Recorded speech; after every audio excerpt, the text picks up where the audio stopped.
নমস্কার বন্ধুরা, আমি আজকে সহজ সরল রান্নাঘরে আপনাদের সকলকে স্বাগত জানিয়ে এসেছি একটি নিরামিষ রেসিপি নিয়ে, যেটা নিরামিষ দিনেও রান্না করা যায় বা পুজোতে ঠাকুরকেও নিবেদন করা যায় এমনই একটি রেসিপি।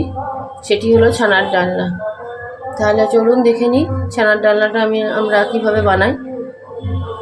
ছানার ডালনা বানাতে গেলে প্রথমে একটু ফ্রেশ ছানা নিয়ে নিতে হবে, জল ঝরানো ছানা। এবার তার মধ্যে একে একে দেব লবণ, একটু লবণ অল্প করে, আর দেব একটু চিনি,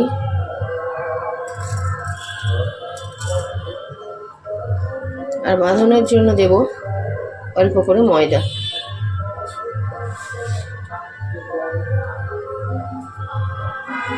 ছানাটাকে ভালো করে মেখে নিতে হবে, হাত দিয়েই মাখতে হবে, অন্য কিছু দিয়ে মাখলে ভালো হবে না, সেই জন্য হাত দিয়েই ভালো করে মেখে নিতে হবে।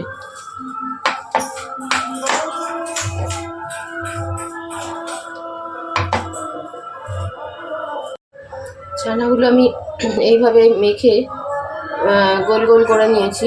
এবার এগুলোকে আলাদা আলাদা করে ভেজে নেব ভালো করে।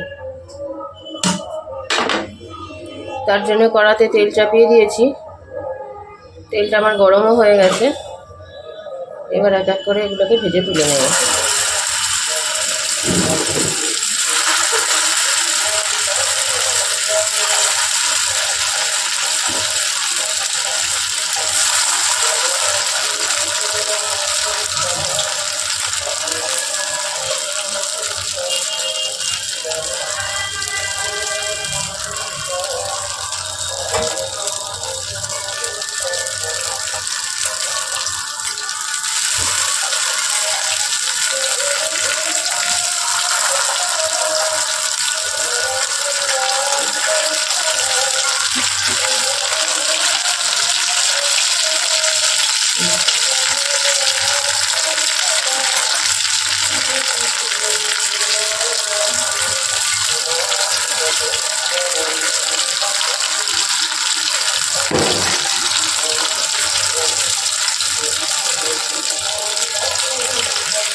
ছানাগুলো ভাজতে ভাজতে আমি এদিকে একটা মশলা তৈরি করে নেব। মশলাটার মধ্যে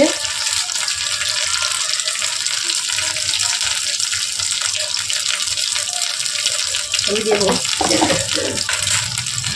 কয়েক টুকরো আদা,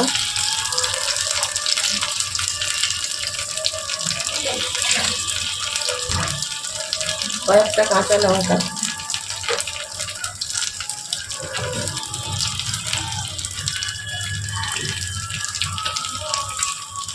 আর দেবো অল্প একটু ধনে।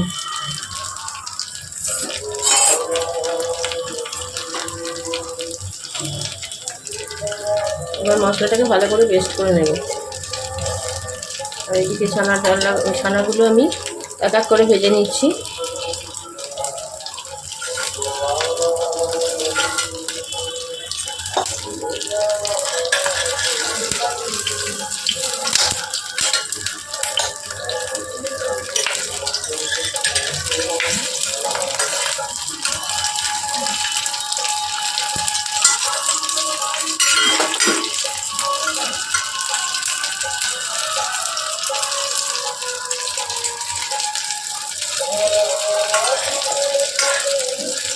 খুব কড়া করে ভাজবো না, আবার খুব নরমও ভাজবো না, মাঝারি করে ভেজে নেব।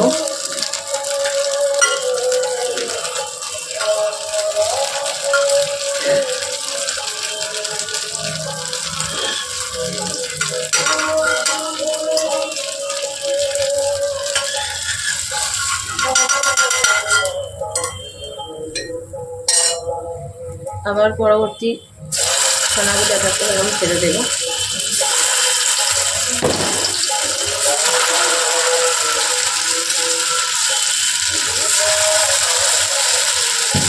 এভাবে সবগুলো ভেজে নিয়ে আমি ছেড়ে যাচ্ছি।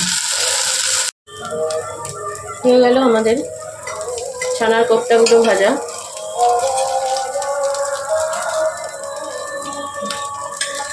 এইভাবে সব কোপ্তাগুলোকে আমি ভেজে তুলে নিলাম।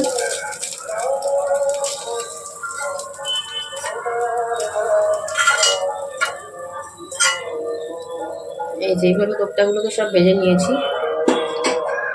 এবার আমি ওই তেলের মধ্যেই একটু চিনি দিয়ে নেব অল্প করে, যাতে কালারটা একটু ভালো আসে।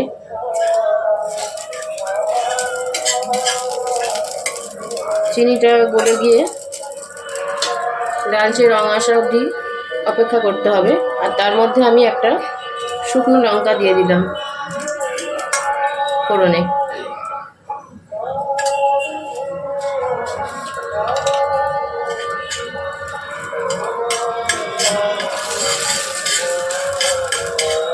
কোপ্তাগুলো, ছানার কোপ্তাগুলো যেহেতু অনেকটাই তেল লেগেছে ভাজতে, মানে যতটা আমাদের খাওয়া উচিত তার থেকে পরিমাণে একটু বেশি, খুব বেশি না। সেই জন্য আমি আর এক্সট্রা তেল দিইনি। কোপ্তাগুলো ভাজার পর যে তেলটা পড়েছিল সেই তেলের মধ্যে আমি দিয়ে দিলাম জিরে ফোড়ন, আর যে মশলাটা করে রেখেছি সেই মশলাটা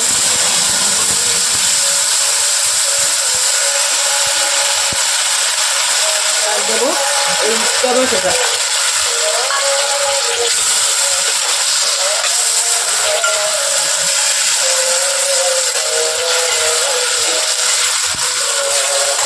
ভালো করে কষে নিতে হবে।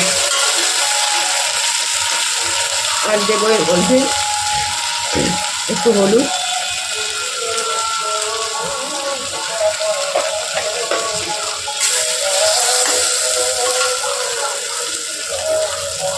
একটু লবণ,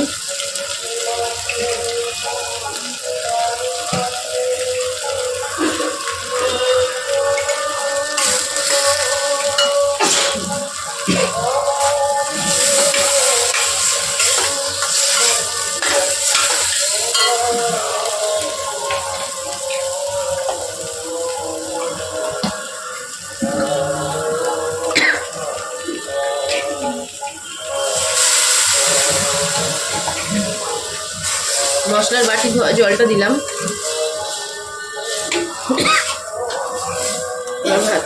ভালো করে কষিয়ে নিই। আলু দিয়ে মশলা দিয়ে ভালো করে কষে নিলাম। আমি এখানে আলুগুলো একটু সেদ্ধ করে নিয়েছি, কিন্তু আপনারা চাইলে সেদ্ধ না করে এমনিও দিতে পারেন, ভালো করে ভেজে নিয়ে। কিন্তু এখনকার আলুগুলো তো খুব একটা ভালো না, সবগুলো গলতে চায় না। আর চটজলদি করার জন্য আমি একটু আলুগুলোকে আগে থেকে ভাপিয়ে নিয়েছি। কষানো হয়ে গেছে, এবার মশলার বাটি ধোয়া জলটা আর একটু দিয়ে দেবো।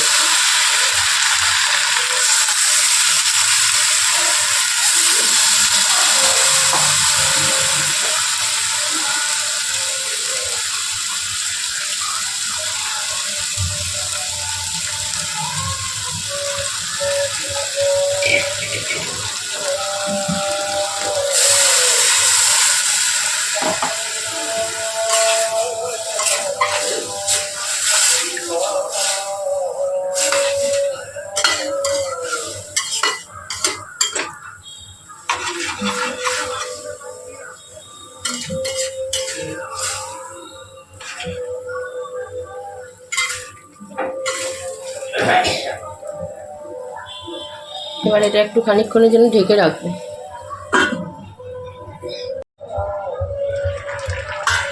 ফুটে উঠেছে, এসেছে আমাদের তরকারিটা। এবার এর মধ্যে একটু দেব ঘি,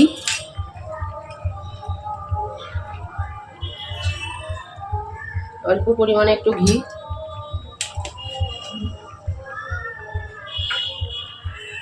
আর দেব ঘরে তৈরি এই যে গরম মশলার গুঁড়ো।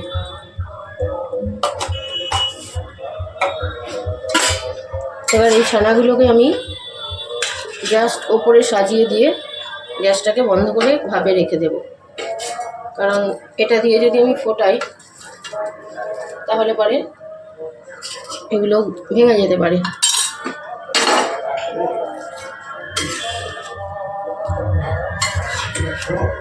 সেই জন্য এগুলোকে এরমভাবে আমি জাস্ট দিয়ে একটু ফুটানো মানে ফুট ধরলেই আমি বন্ধ করে ঢেকে রাখবো। তাহলে এর থেকে যে নির্যাসটা বেরোবে এতেই খুব টেস্ট হবে।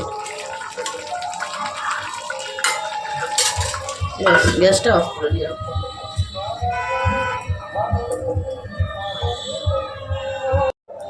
এই দেখুন বন্ধুরা, আমাদের ছানার ডালনা তৈরি হয়ে গেছে। ছানার ডালনার লোকটা ঠিক এইরকম এসেছে। ছানাগুলো আমি ওপরে এইভাবে রেখে দিয়েছি, আর আলুগুলো তলায় আছে। এই যে এই ঝোলটা খানিকটা রেখে দেওয়ার পর এটা সম্পূর্ণ টেনে যাবে। একবার এইভাবে বানিয়ে দেখবেন, ভীষণ টেস্টি হয় এবং নিরামিষ আমিষ সব দিনেই খাওয়া যায়। এটা রুটি বা ভাত উভয়ের সঙ্গেই খুব ভালো লাগে। আপনারা অবশ্যই একবার এইভাবে ট্রাই করবেন। তাহলে টাটা, বাই বাই। আজকের মতো এইটুকুনি, ফিরে আসছি পরে আর একটা নতুন রেসিপি নিয়ে।